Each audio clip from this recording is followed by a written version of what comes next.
অনেক দিন আগের কথা। নদীর ধারে এক ধূর্ত শিয়াল বসবাস করত। সন্ধ্যা নামলেই শিয়ালটি খাবারের খোঁজে বেরিয়ে পড়ে। নদীর ধারে কাঁকড়া দেখতে পাইলেই শিয়াল অপেক্ষা করে। কাঁকড়ার লেজটি বের করা দেখতে পেলে তাকে ধরে ফেলে, আর তারপর সেটাকে মচমচ করে খেয়ে নেয়। শিয়াল কাঁকড়া খেতে খুব পছন্দ করে। সেদিন অনেক খোঁজাখুঁজির পরেও ধূর্ত শিয়ালটা কোনো কাঁকড়া খুঁজে পেল না।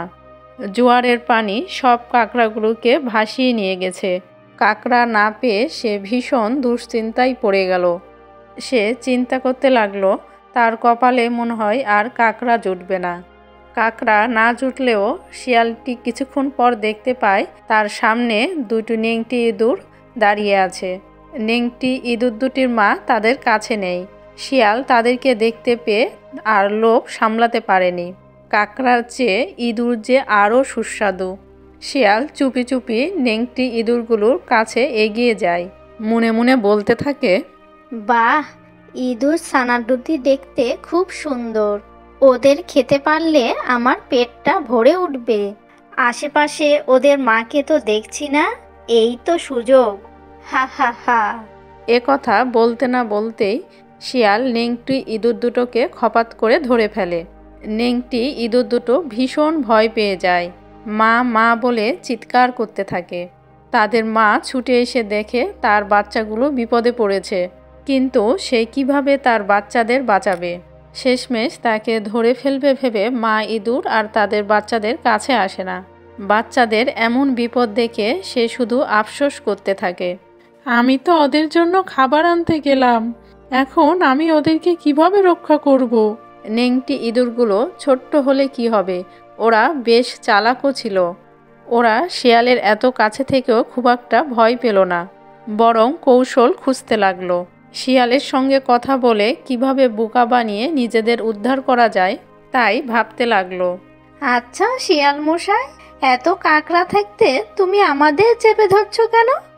না মানে, তোরা অনেক সুস্বাদু। আমরা মোটেই সুস্বাদু নয়। আমাদের থেকে সুস্বাদু হচ্ছে হাঁস মুরগির ছানা। ওইসব কি আর আমার কপালে জোটে রে ভাই? আমরা তোমায় ব্যবস্থা করে দিব, এখন আমাদের ছেড়ে দাও। আমাদের খেয়ে তোমার পেটের সামান্য অংশও ভরবে না। ধূর্ত শিয়াল নেংটি ইঁদুরগুলোর কথায় ভীষণ অবাক হলো, আবার হাঁস মুরগির ছানা খাওয়ার প্রতি লোভও হলো। আচ্ছা, কিভাবে ব্যবস্থা করে দিবি বল তাহলে? আমরা তোমাকে এক বোকা খামারির বাড়ি নিয়ে যাব, যত খুশি বসে বসে খেতে পারবে। শিয়াল নেংটি ইঁদুর দুটোর কথা বিশ্বাস করলো এবং তাদেরকে ছেড়ে দিল। ওরা দৌড়ে মায়ের কাছে ছুটে গেল। মা ইঁদুর বাচ্চাদের পেয়ে ভীষণ খুশি হলো। পরেক্ষণে সে বাচ্চাদের বলল, তোমরা শিয়ালকে যে কথা বললে তার কি হবে? তুমি চিন্তা করো না মা, তুমি বাড়িতে থাকো, আমি শিয়ালকে খামারির ওখানে রেখে আসি। তারপর শিয়ালকে সঙ্গে নিয়ে নেংটি ইঁদুর দুটো এক খামারের বাড়ির সামনে গেল।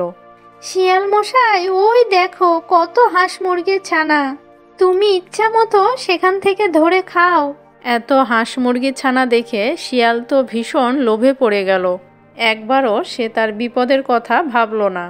নেংটি ইঁদুর দুটোকে ধন্যবাদ জানিয়ে শিয়াল খামারের দিকে এগিয়ে গেল। খামারির এক পোষা কুকুর ছিল। সে বাড়ির সামনে থেকে বাড়ি পাহারা দেয়। শিয়ালকে শায়েস্তা করতে নেংটি ইঁদুর দুটো কুকুরের কাছে গেল। কি ব্যাপার কুকুর মশাই, তুমি এখন কি করছো এই রাতের বেলায়? এদিকে যে তোমার খামারের হাঁস মুরগিগুলো শিয়ালে এসে খেয়ে নিচ্ছে, সে খেয়াল কি তোমার আছে? নেংটি ইঁদুরের কথা শুনে কুকুরটি লাফিয়ে উঠল। কুকুরটি ঘেউ ঘেউ করে তার মালিককে ডেকে তুলল। মালিক বুঝতে পারল তার খামারে চোর কিংবা শিয়াল এসেছে, তাই সে দৌড়ে খামারের দিকে গেল। আর এদিকে এতক্ষণে শিয়াল একটিও হাঁস মুরগি খেতে পারেনি। খামারের মালিক গিয়ে দেখল শিয়ালটি তার খামারে ঢুকছে। এটা দেখে সে খুব কৌশলে শিয়ালকে জালে আটকে ফেলল। শিয়াল তো ভীষণ বিপদে পড়ে গেল। এবার বাঁচাও বাঁচাও বলে চিৎকার করতে লাগলো, কিন্তু লাভ হলো না। খামারি তাকে খাঁচায় বন্দি করে রাখল।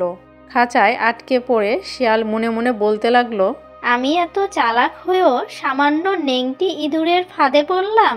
সেদিন ওদেরকে না খেয়ে ছেড়ে দেওয়াটা ছিল আমার বড্ড বোকামি। এখন আমাকে কে এখান থেকে বাঁচাবে? এদিকে নেংটি ইঁদুর দুটো শিয়ালকে শায়েস্তা করতে পেরে হাসতে হাসতে বাড়িতে ফিরে গেল। বাড়ি ফিরে যখন মায়ের কাছে শিয়ালের শায়েস্তার কথা বলল, তখন মা ইঁদুর সেটা শুনে খুব খুশি হলো আর তাদের বাচ্চাদের প্রশংসা করলো।